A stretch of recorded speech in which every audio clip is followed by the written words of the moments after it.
پاکیزگی کے اپنے سبجیکٹ کو ہم جاری رکھیں گے۔ پچھلی دفعہ ہم نے زبان کے تعلق سے، جو بائبل میں یعقوب کہتا ہے زبان ایک ہمارے بدن میں چھوٹا سا عضو ہے، لیکن اتنا امپورٹنٹ ہے کہ اس نے کمپیئر کیا کہ جیسے جہاز اتنا بڑا ہوتا ہے اور چھوٹی سی پتوار ہے جس کی مدد سے اس کو کنٹرول کیا جاتا ہے، اس کی ڈائریکشن سیٹ کی جاتی ہے، یہی حال زبان کا بھی ہے۔ تو زبان سے ہم کون کون سے گناہ کرتے ہیں، زبان کتنی اہمیت کی حامل ہے، ہم نے کئی حوالے بھی دیکھے۔ یعقوب کا خط خاص طور پر میں نے آپ سے کہا تھا کہ اس کو یاد رکھنا ہے، اس کو بلکہ جا کے آپ نے پڑھنا بھی ہے، پتہ نہیں آپ میں سے کتنوں نے اس کو پڑھا ہے۔ لیکن یعقوب 3 باب اور اس کی آیت نمبر 8 میں لکھا ہوا تھا، زبان کو کوئی آدمی قابو نہیں کر سکتا، وہ ایک بلا ہے جو کبھی رکتی ہی نہیں، زہر قاتل سے بھری ہوئی ہے۔ زبان کو بندہ نہیں کوئی قابو کر سکتا، لیکن خدا قابو کر سکتا ہے۔ خدا ہماری مدد کرے تو پھر ہم اس کو کنٹرول کر سکتے ہیں۔ اس کے بعد لکھا ہوا ہے یہ ایک بلا ہے۔ بلا ہلاک کرنے والی ہوتی ہے، ختم کرنے والی ہوتی ہے۔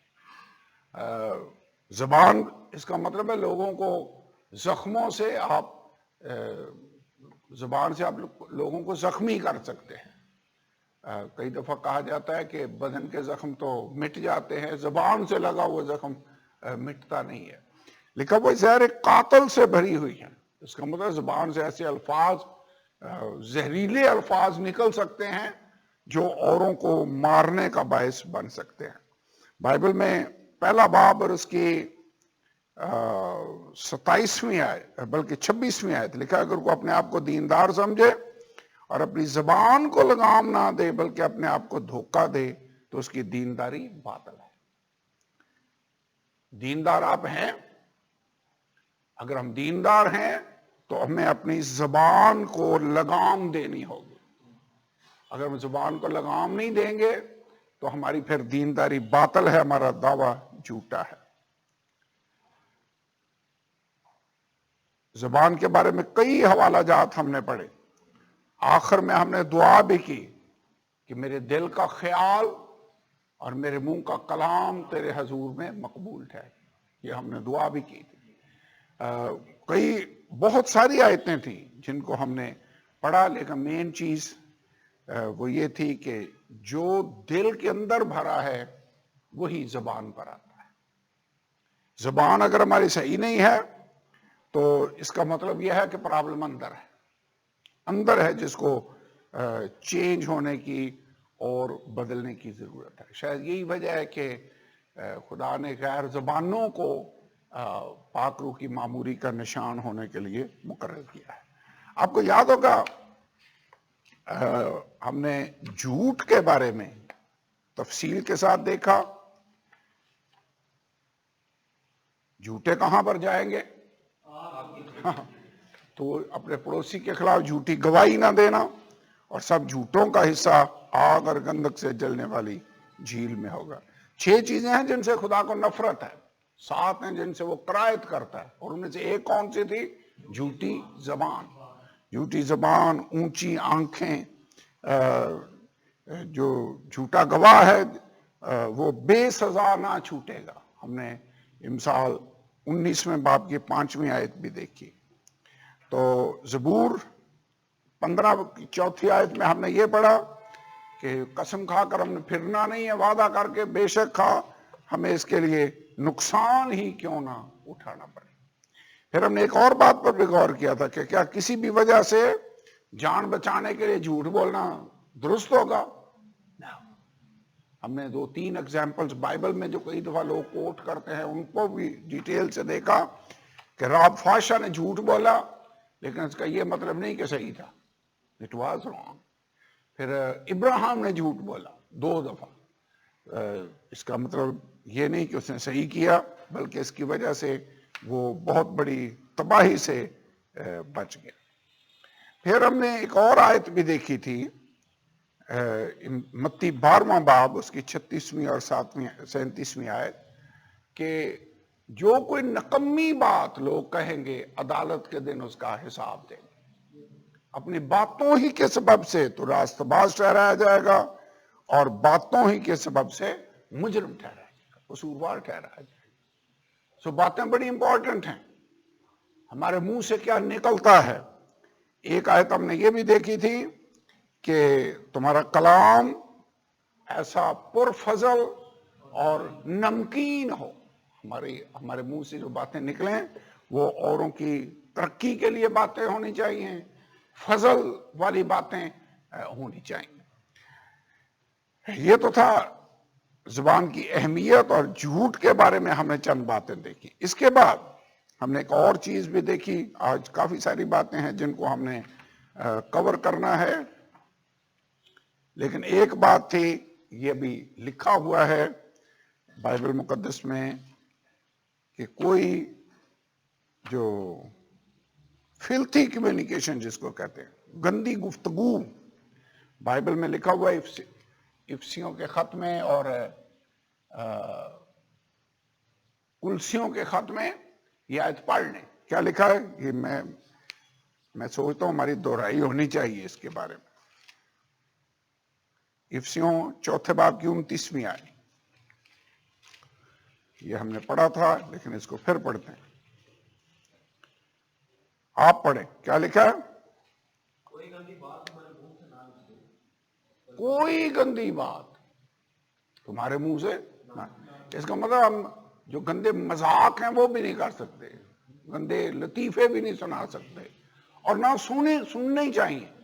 لیکن کیا پڑھا تھا ہم نے مکاشفہ کی کتاب میں کہ ہر گندے جھوٹی بات کا گھڑنے والا اور اس کو پسند کرنے والا, سننا بھی نہیں ہم نے. تو کیا پوری آیت پڑھ دیں کیا لکھا ہے. کوئی گندی بات ہمارے منہ سے نہ نکلے بلکہ وہی جو ضرورت کے موافق ترقی کے لیے اچھی ہو, تاکہ ان سے سننے والوں پر فضل ہو. سننے والوں پر فضل ہو. اور 31ویں آیت بھی اس پر فٹ ہوتی ہے. ہر طرح کی تلخ مزاجی, قہر, غصہ. ویسے غصے کا اظہار بھی اکثر زبان سے ہی ہوتا ہے, اور طریقے بھی ہیں, لیکن غصہ ہو تو بولتا آدمی کئی فضول باتیں کہتا ہے. شور و گل تو ہوتا ہی زبان سے. اور بدگوئی, ہر قسم کی بدخائی سمیت تم سے دور کی جائے. ایک دوسرے پر مہربان, نرم دل ہو, جس طرح خدا نے مسیح میں تمہارے قصور معاف کیے تم بھی ایک دوسرے کے قصور معاف کرو. ہمارا رویہ کیسا ہونا چاہیے. مہربانی والا, معاف کرنے والا اور نرم دل ہونا چاہیے. جیسے مسیح نے ہمیں معاف کیا ہے ہمیں بھی اوروں کو معاف کرنا سیکھنا ہوگا. سو ہمارے رویے میں اور دنیا کے رویے میں فرق ہونا چاہیے. 5واں باب, افسیوں 5واں باب آیت نمبر 12. کیونکہ ان کے پوشیدہ کاموں کا ذکر بھی کرنا شرم کی بات ہے. ان کے, اب یہ آپ کے پوشیدہ کام نہیں ہیں.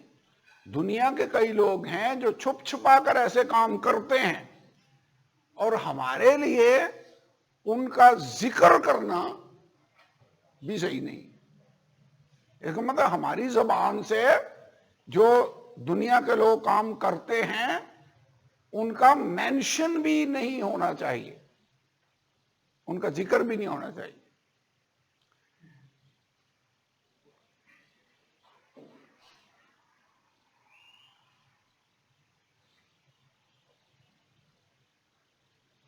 یہ آیتیں ہم آلریڈی پڑھ چکے ہیں. کلسیوں 3 باب کی 8ویں آیت پڑھ لیتے ہیں, پڑھیں.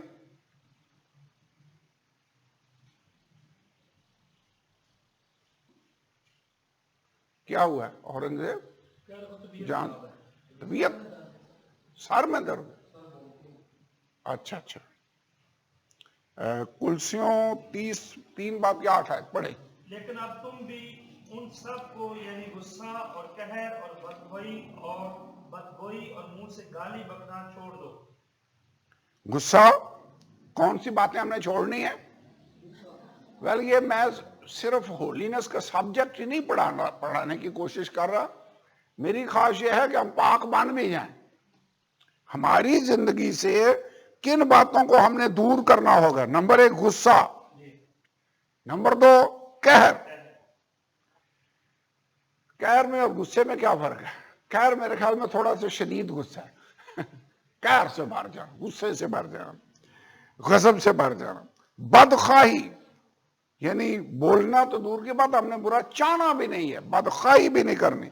بدگوئی یعنی بری باتیں کہنا، یہ بیسیکلی بدگوئی میں آ جاتی ہیں، گندی باتیں یا بدگوئی آپ اس کو کہہ سکتے ہیں۔ آگے لکھا ہوا ہے منہ سے گالی بکنا چھوڑ دو، ایک دوسرے سے جھوٹ نہ بولو، کیونکہ تم نے پرانی انسانیت کو اس کے کاموں سمیت اتار ڈالا۔ جھوٹ نہیں بولنا، بدگوئیاں نہیں کرنی، یعنی کسی کے عیب نہیں بیان کرنے، کسی کے بارے میں غلط باتیں نہیں کرنی، بدگوئی سے مراد یہی ہے۔ تو یہ باتیں ہیں جن پر ہمیں خیال رکھنا ہوگا۔ جھوٹ نہیں بولنا، اور پھر کوئی گندی بات تمہارے منہ سے نہ نکلے۔ پرابلم کیا ہے؟ جب گندی بات ہمارے منہ سے نکلے گی تو اس کا مطلب یہ ہے کہ ہمارے اندر میں پرابلم ہے، اندر گندگی تھی جو باہر آئی۔ تو ہمیں دل کو پاک اور صاف کرنے کی ضرورت ہے۔ اب ہم تھوڑا سا آگے بڑھتے ہیں، یہ تو بھی ریویژن تھی، اب ہم تھوڑا سا آگے جانے لگے ہیں۔ ابھی تک ہم نے بدگوئی اور جھوٹ ہے جس کو دیکھا ہے۔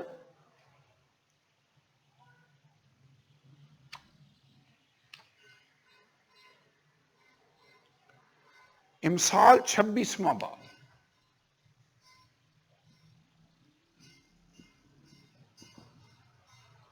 20ویں آیت اور 22ویں آیت۔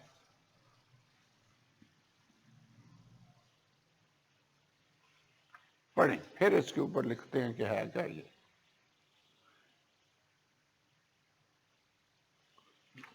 دوسروں کے اس کو میں کہا آپ عیب جوئی کہہ سکتے ہیں، یا جی پڑھیں کیا لکھا ہے؟ امثال 26واں باب اور 20ویں آیت۔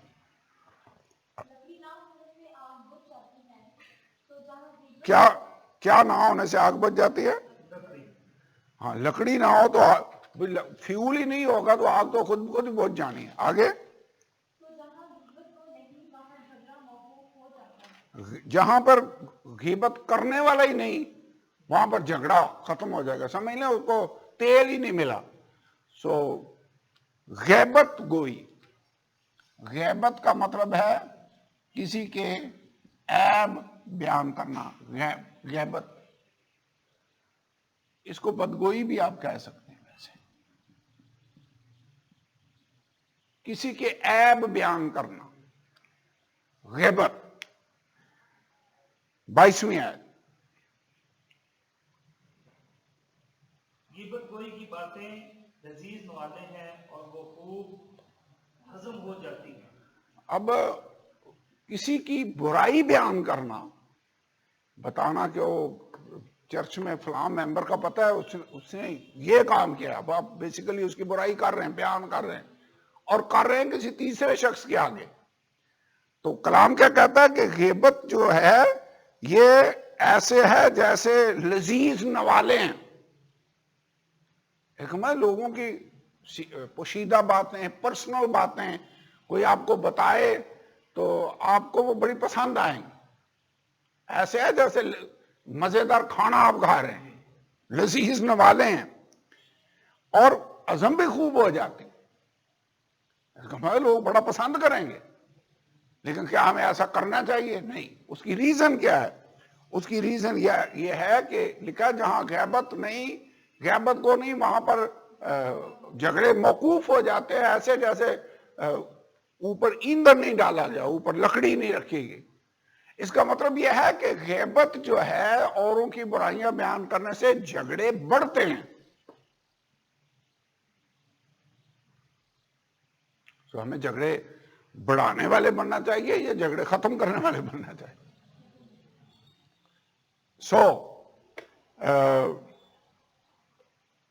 چند آیتیں اور پڑھ لیتے ہیں، پھر میں اس کی آپ کو تھوڑی سی ڈیٹیل بتاتا ہوں۔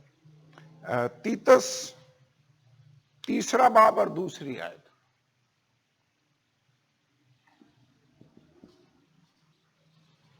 یعقوب چوتھے باب کی 11ویں آیت.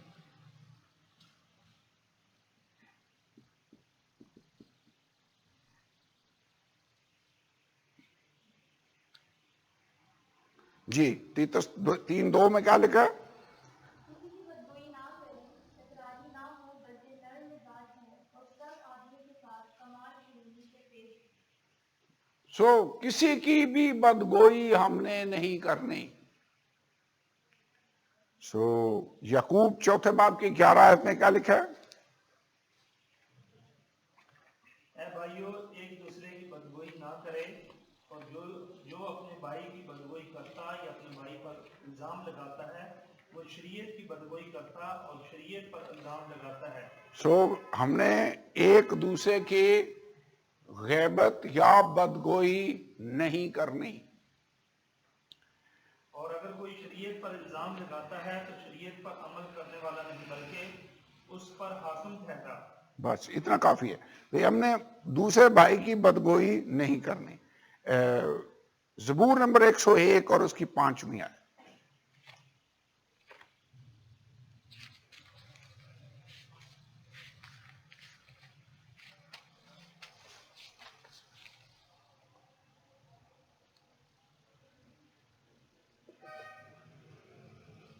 جو در پردہ اپنے ہمسایہ کی غیبت کرے میں اسے ہلاک کر ڈالوں گا. آگے میں بلند نظر بلند نظر اور مغرور دل کی برداشت نہ کروں گا. خدا کہہ رہا ہے کہ جو بلند نظر ہیں، مغرور ہیں، ان کی میں برداشت نہیں کروں گا. اور جو در پردہ اپنے ہمسایہ کی غیبت کرے میں اسے ہلاک کر ڈالوں گا. یہ ویسے بڑی سٹرونگ آیت ہے. زبور 101 کی کون سی آیت ہے؟ 5 آیت. ہمسایہ کون ہے؟ میرے خیال میں ہر شخص ہمارا ہمسایہ ہے جو آپ کے قریبی ہے. ضروری نہیں کہ آپ کی دیوار جس کے ساتھ ہو گھر کی وہی آپ کا ہمسایہ ہے. یاد ہے وہ تمثیل جو مسیح نے سنائی اور پوچھا میرا پڑوسی کون ہے؟ تو اس نے یہی کہا کہ ہر جو ضرورت مند ہے وہ تیرا پڑوسی ہے. تو غیبت اور بدگوئی بڑی ڈینجرس چیز ہے اور خدا سے نفرت رکھتا ہے. کسی کے بارے میں آپ کو ایسی سنسنی خیز خبر کا پتہ چلے اور آپ پھر اس کو اوروں کے ساتھ شیئر کریں تو یہ بدگوئی اور غیبت کے زمرے میں آئے گی. یہ ڈیفینیشن لکھ لیں، یہ میرے خیال میں آپ کے کام آئے گی. کسی کے بارے میں یا کسی کی ذاتی زندگی کے بارے میں کہہ لیں سنسنی خیز باتیں دوسروں کے ساتھ شیئر کرنا غیبت ہوگا. افواہ پھیلانا یہ افواہ کے زمرے میں بھی آئے گا. ریومر جس کو کہتے ہیں. ریزن کہ آپ نے کنفرم نہیں کیا کہ یہ بات سچی ہے یا نہیں ہے، بغیر تصدیق کیے آپ اسے اگلے آدمی تک کہہ رہے ہیں. وہ اگلا آدمی پتہ کیا کرے گا؟ وہ کسی اور کو بتائے گا، وہ آگے کسی اور کو بتائے گا، اور تھوڑی ہی دیر کے بعد آپ کو پتہ چلے گا کہ چرچ کے ہر آدمی کو پتہ چل چکا ہے کہ بات یہ ہوئی ہے. اور کئی دفعہ لوگ کہتے ہیں تیرے نال ہی کرنے لگا، کسی اور نال نہیں کرنے نکال. وہ آگے کسی کو کہتا ہے تو یہی بات وہ کرے گا، لیکن کر دی. یہ غیبت ہے. کرنا کیا چاہیے؟ میرے خیال میں کرنا یہ چاہیے کہ اگر چرچ میں آپ کو کسی بھائی یا بہن کے بارے میں کوئی ایسی بات پتہ چلتا ہے جو اس کی ذاتی زندگی سے تعلق رکھتی ہے، کوئی اس نے بات کی ہے، کوئی اس سے گناہ ہے، کوئی بری بات ہے، واٹ ایور، بجائے اس کے کہ آپ اوروں کے ساتھ اسے شیئر کریں بہتر ہوگا اس آدمی کے ساتھ بھی ڈسکس کر لیں. اس سے پوچھیں کہ میں نے ایسے سنا ہے، یہ حقیقت کیا ہے. اگر آپ سمجھتے ہیں زیادہ ہی سیریس معاملہ ہے جس سے کلیسیا کی بدنامی ہو سکتی ہے تو بجائے اس کے کہ اوروں کے ساتھ اس کو شیئر کریں بہتر ہوگا کہ پاسٹر کے ساتھ اس کو شیئر کریں تاکہ وہ اس مسئلے کا حل کیا جا سکے. اب کئی گناہ ایسے ہیں، کئی باتیں ایسی ہیں جن سے اگر توبہ نہ کی جائے تو وہ باتیں پوری کلیسیا کو بدنام کرنے کا ذریعہ بن سکتی ہیں. سو ایسی باتوں کو پھر حل کون کرے گا؟ جو کلیسیا کا انچارج ہے. تو کس کے ساتھ ان کو پھر ڈسکس کرنا چاہیے؟ آپس میں نہ ڈسکس کریں، پاسبان کے ساتھ ڈسکس کریں، اور وہ بھی نظریہ یہ ہے کہ وہ اس کو سمجھا سکیں اور اس مسئلے کا کوئی نہ کوئی حل نکل سکے. کیونکہ کئی دفعہ اگر ایسا گناہ ہے جو واقعی مسیح کے بدن کو بدنام کرنے کا ذریعہ بنے گا تو پھر اس کو دور کرنا فائدہ مند ہوگا. مثلا جب پولس کرنتھس کی کلیسیا کو یاد ہے خط لکھ رہا تھا، کہہ رہا کہ تمہیں ایک بھائی ایسا بھی ہے جو اپنے باپ کی بیوی کو رکھتا ہے، اور ایسی حرام کاری دنیا کے لوگوں میں بھی نہیں ہوتی، بس ایس شریر شخص کو اپنے درمیان سے نکال دو. He ordered that. تو ہو سکتا ہے ایسے معاملات میں ہمیں ایکشن لینا ہو پڑے اور کلیسیا میں سے ایسے لوگوں کو نکالنا پڑ جائے. لیکن کرنا کیا ہے؟ پرنسپل کیا ہے؟ میں اس بات کو پھر ریپیٹ کرنے لگا ہوں، بجائے اس کے کہ ایک دوسرے کے ساتھ باتیں کریں. اگر کسی کو آپ کو پتہ چلتا ہے بائبل کا اصول کیا ہے، اگر کسی کو کسی سے کوئی شکایت ہو تو پہلے جا کر اس سے بات کریں. اگر معاملہ نہیں حل ہوتا تو کلیسیا کے ایک دو بندوں کو ساتھ لے جا کر حل کرنے کی کوشش کریں. پھر بزرگوں کے سامنے اگر نہیں بات بنی تو پھر کیا لکھا ہے؟ اس کو غیر قوم والے کے برابر جان. That's it. تو پہلا سٹیپ تو میرے خیال میں یہی ہے، اس آدمی سے ہی بات کرنی چاہیے. اگر معاملہ زیادہ سیریس ہے، آپ سمجھتے ہیں کہ اس سے بات کرنے سے وہ آگے سے ریاکٹ کرے گا اور معاملہ خراب ہو سکتا ہے، تو بہتر ہے پھر اپنے پاسٹر کے ساتھ اس کو ڈسکس کریں کہ یہ بات میں نے ایسے سنی ہے، اس کا اب آپ کے حوالے ہے، آپ اس کو بھول جائیں کہ اب آپ نے اپنی ذمہ داری پوری کر دی ہے، and that is it. تو یہ ہے بدگوئی اور غیبت، بری باتیں کہنا کسی کے بارے میں، ان کا پراپر علاج. امثال 11 باب کی 13 ہے، 2 آیتیں اور پڑھ لیتے ہیں اسی تعلق سے.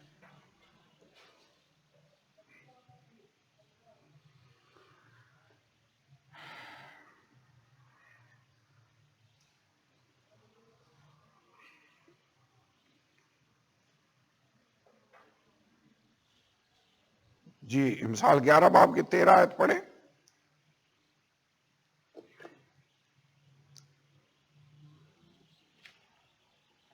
جو بھی نشاطن کرتا پھرتا ہے 11 باب کی 13 آیت. لطرپن کرتا پھرتا ہے، راز فاش کرتا ہے، لیکن جس میں وفا کی روح ہے وہ رازدار ہے. لطرپن، لطراپن، الف بھی ہے بیچ میں، ٹھیک ہے.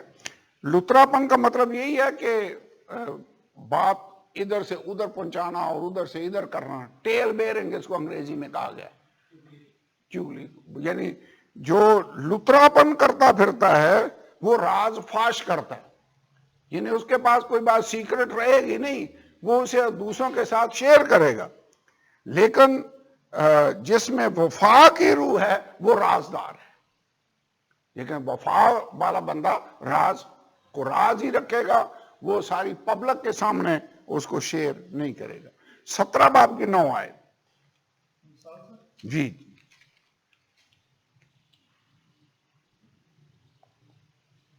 جو خطا پوشی کرتا ہے دوستی کا جو یہاں ہے، یعنی کسی کی خطا ہے جو اس پر پردہ ڈالتا ہے، یعنی اس کو بیان نہیں کرتا اوروں کے سامنے. پردہ ڈالنے کا یہ مطلب نہیں ہے کہ آپ اس کو صحیح کہہ رہے ہیں، نو، آپ سمپلی اوروں کے ساتھ اس کو شیئر نہیں کرتے.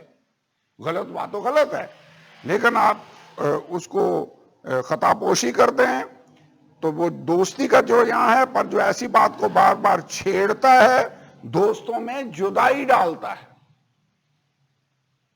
تو بھائیوں میں نفاق ڈالنے والا، یہ اگلا میرا ٹاپک ہے، اسی پر میں آنے لگا ہوں. یہ غیبت کی وجہ سے کلیسیا کے اندر تفرقے اور جدائیاں پیدا ہوتی ہیں. جو بار بار چھیڑتا ہے اسی بات کو، وہ بھائیوں میں نفاق ڈالتا ہے، جدائی پیدا کر دیتا ہے. تو ہمارا رویہ کیا ہونا چاہیے؟ میرے خیال میں ہمیں اس آدمی کے لیے دعا کرنی چاہیے کہ خداوند اس کو سمجھ دے، تاکہ یہ جو کچھ کر رہا ہے یہ ایسا نہ کرے. ویسے بائبل بھی کہتی ہے مجرم نہ ٹھہراؤ تاکہ تم بھی نہ مجرم ٹھہرائے. تو اگر کوئی بات ملے آپ کو، جج نہیں کرنا، مجرم نہیں ٹھہرانا اس کو، تاکہ ایسا نہ ہو کہ ہم بھی مجرم ٹھہرائے جائیں. خدا یسوع نے متی 7ویں باب میں یہ فرمایا ہے. اینی وے یہ تھی چند باتیں. آگے ہے یہ بدگوئی اور غیبت، یہ بھی زبان سے ہوتی ہے، تو یہ زبان کا گناہ ہے. نیکسٹ، نفاق ڈالنا، تفرقے پیدا کرنا. سو بنیادی طور پر تو غیبت، بدگوئی یہ ذریعہ ہے نفاق ڈالنے کا. امثال 6 باب کی 19ویں آیت، یہ ہم آلریڈی پڑھ چکے ہیں. 6 چیزیں ہیں جن سے خدا نفرت رکھتا ہے، 7 ہیں جن سے وہ کراہت کرتا ہے. اس میں جھوٹی زبان ہے، اونچی آنکھیں ہیں، اور ایک وہ جو بھائیوں میں نفاق ڈالتا ہے. پڑھ لیں، اگر نکال لیا تو پڑھ دیں.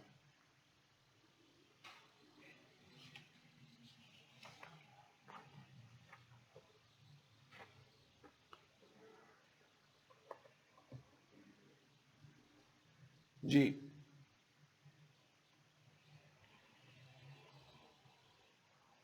جھوٹا گواہ جو کوئی کرتا ہے اور جو بھائیوں میں نفاق ڈالتا ہے. تو جھوٹا گواہ، جھوٹ بولنے والا خدا اس سے نفرت کرتا ہے، اور اس سے نفرت کرتا ہے جو بھائیوں میں نفاق ڈالتا ہے. اور میں پھر دہرانا چاہتا ہوں، نفاق ڈالنے کا مین جو ذریعہ ہے وہ غیبت اور بدگوئی ہے.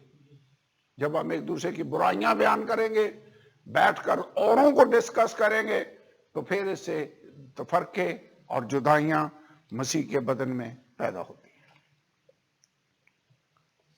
اوکے، ایک اور کام ہے جو ہم زبان سے کرتے ہیں، اس پر ہمیں غور کرنے کی ضرورت ہے. متی 5واں باب 34ویں آیت.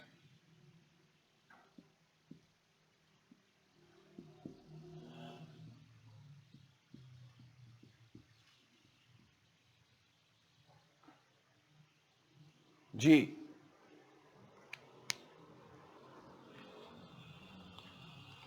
لیکن اگر تم سے کہوں کہ بالکل قسم نہ کھانا، نہ تو آسمان کی کیونکہ وہ خدا کا تخت ہے، نہ زمین کی کیونکہ وہ اس کے پاؤں کی چوٹی ہے، نہ یروشلم کی کیونکہ وہ بزرگ بادشاہ کا شہر ہے، نہ اپنے سر کی قسم کھانا کیونکہ تو ایک بال کو بھی سفید یا کالا نہیں کر سکتا، بلکہ تمہارا کلام ہاں ہاں یا نہیں نہیں ہو، کیونکہ جو اس سے زیادہ ہے وہ بدی سے ہے. اب قسم کھانا کیا ہوتا ہے؟ قسم ایک طرح کا سمجھ لیں حلف ہے، اوتھ جس کو کہتے ہیں، جس میں آپ خدا کو گواہ بنا کر وہ بات کرتے ہیں کہ خدا کی حضوری میں خدا اس کو دیکھ رہا ہے، میں یہ بات کر رہا ہوں. خداوند یسوع نے یہ کہا ہے کہ تم قسم نہ کھانا، اس لیے کہ جس بات کے بارے میں تم حلفاً کو یہ وہ بات کہہ رہے ہو، تم اس پر اختیار رکھتے نہیں ہو. سر کی قسم نہ کھانا کیونکہ تم اس پر اختیار نہیں رکھتے کہ اس کے ایک بال کو بھی سفید یا کالا کر سکو. یروشلم کی قسم نہ کھانا، آسمان کی قسم نہ کھانا کیونکہ وہ خدا کا تخت ہے، وہ تمہارے اختیار میں نہیں ہے.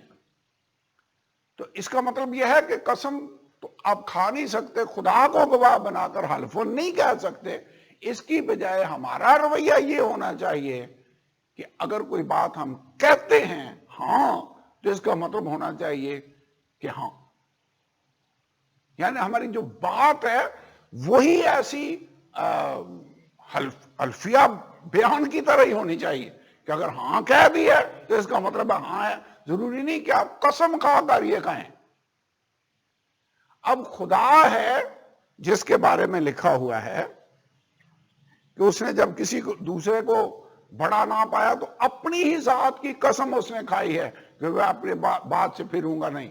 یاد ہے ابراہیم کے ساتھ جب وہ، تو خدا قسم کہہ سکتا ہے کیونکہ وہ اختیار رکھتا ہے. ہم نہیں کر سکتے. ہمیں قسم کھانے سے خدا نے منع کیا ہے، سمپلی اس لیے کہ ہم ان چیزوں پر اختیار نہیں رکھتے ہیں جن کے بارے میں ہم حلفاً کہہ رہے ہوتے ہیں. So we have to be careful.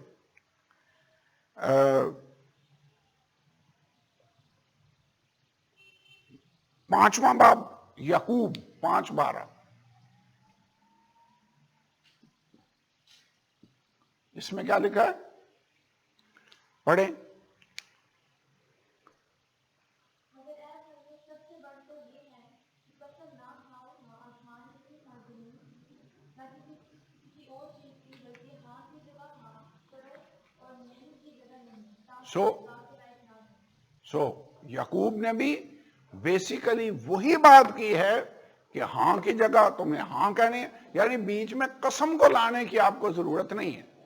اب آپ نے دیکھا ہوگا کئی لوگ بات کرتے ہیں اور جہاں پر ہم رہتے ہیں خاص طور پر لوگ بات بات پر قسم کھا رہے ہوتے ہیں. بائبل کے مطابق ایسا ہمیں نہیں کرنا چاہیے، اور کئی دفعہ مسیحی لوگ بھی ایسا ہی کرتے ہیں. نو، بائبل اس بات سے منع کرتی ہے.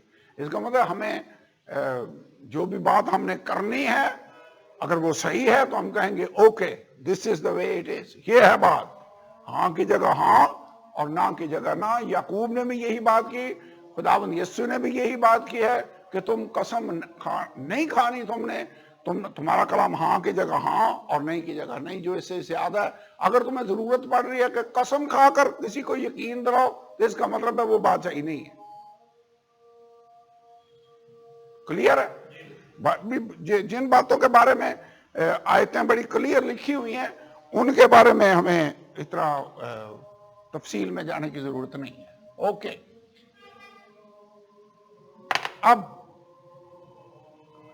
ایک آیت پڑھیں، خروج 20 باب کی 7ویں آیت.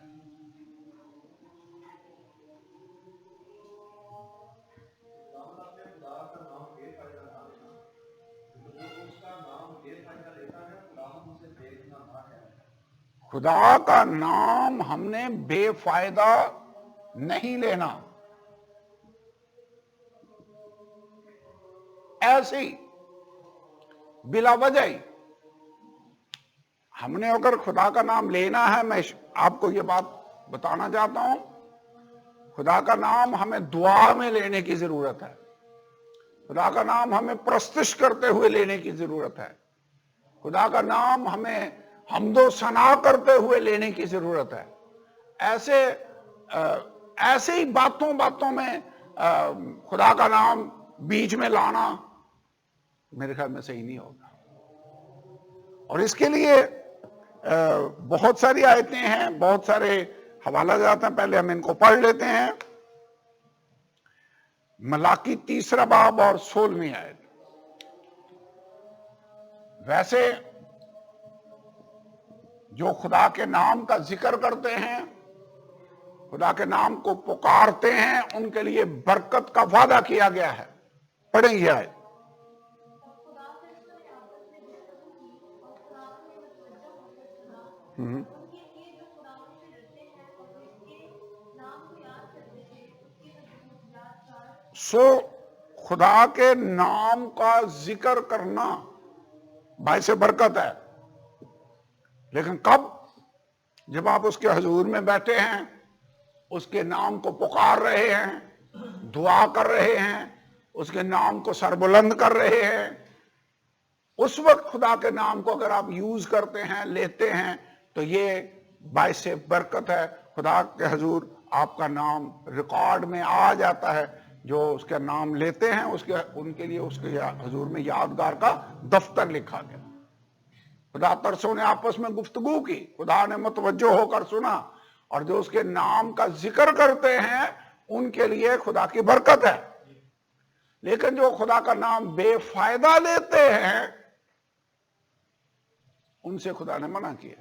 10 حکموں میں ایک حکم یہ بھی ہے، تو نے خدا کا نام بے فائدہ نہیں لینا. بے فائدہ سے مراد ہے بلا وجہ ہی. ایسے ہی خدا کو بیچ میں لے آنا. کئی لوگ کہتے ہیں بھائی خدا گواہ ہے جی یہ بات ایسے ہے. وہ خدا کو آپ ایسے بیچ میں لے آئیں, آپ آپس میں گفتگو کریں, خدا دیکھ رہا ہے یہ بات ایسے. ہاں کوئی بھی نہیں بات او خدایا, میرا مطلب ہے خدا کا نام ہمیں سوچ سمجھ کر لینا ہوگا. یہ گناہ بھی لوگ زبان سے کرتے ہیں. ہم زبان کی بات کر رہے ہیں کہ زبان سے ہم نے خدا کا نام بے فائدہ نہیں لے گا.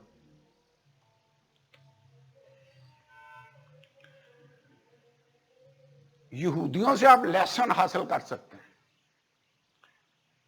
پرانے عہد نامے میں, بلکہ پرانے وقتوں میں پریس ایجاد ہونے سے پہلے جو بائبل لکھی جاتی تھی وہ ہاتھ سے لکھی جاتی تھی. اس کو کہتے تھے قلمی نسخے. تمہاروں کے اوپر اسپیشل کاتب ہوتے جو بائبل کو لکھتے تھے, جہاں خداوند کا نام آ جاتا وہ رک جاتے.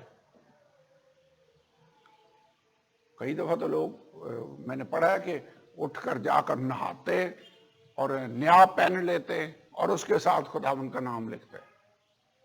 اس قدر خدا کے نام کی عزت اور احترام تھا ان کے دلوں کے اندر.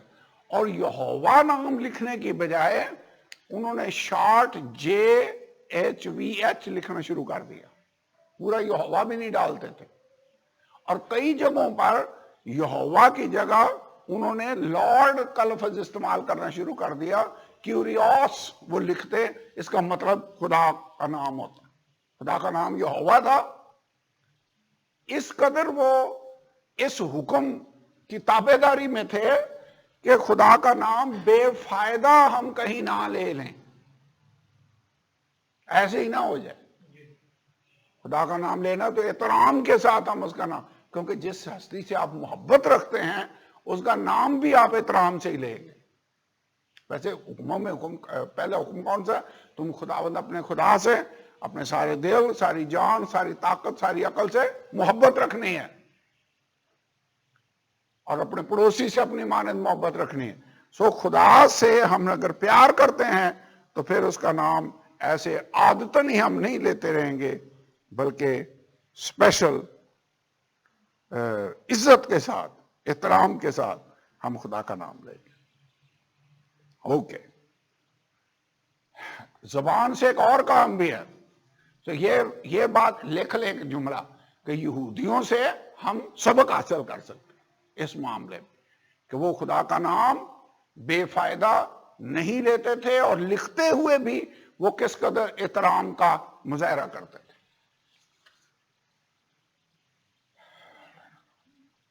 ویسے میں پھر دہرانا چاہتا ہوں, خدا کا نام لینا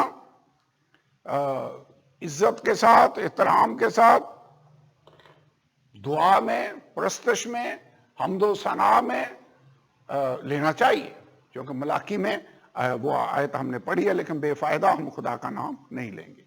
رومیو 12 باب 14 آیت.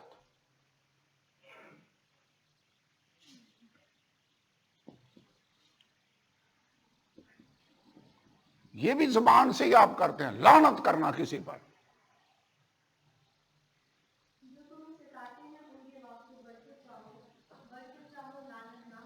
سو رومیو 12 باب کی 4 آیت میں کیا آرڈر ہے ہمارے لیے؟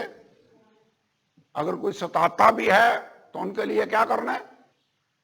برکت دینی ہے ان کو, لعنت نہیں کرنی. سو اگر کوئی ہمارے ساتھ ناروا سلوک کرتا ہے تو ایز اے ری ایکشن ہم نے ان کے بارے میں لعنتاً ہمارے منہ سے نہ نکلے, لعنت نہ نکلے. آپ نے بھائی سنا کسی لوگ کئی دفعہ لوگوں کو کہتے ہوئے یا تجھ پہ لاکھ دی لعنت, پتہ نہیں کیا کیا کہتے.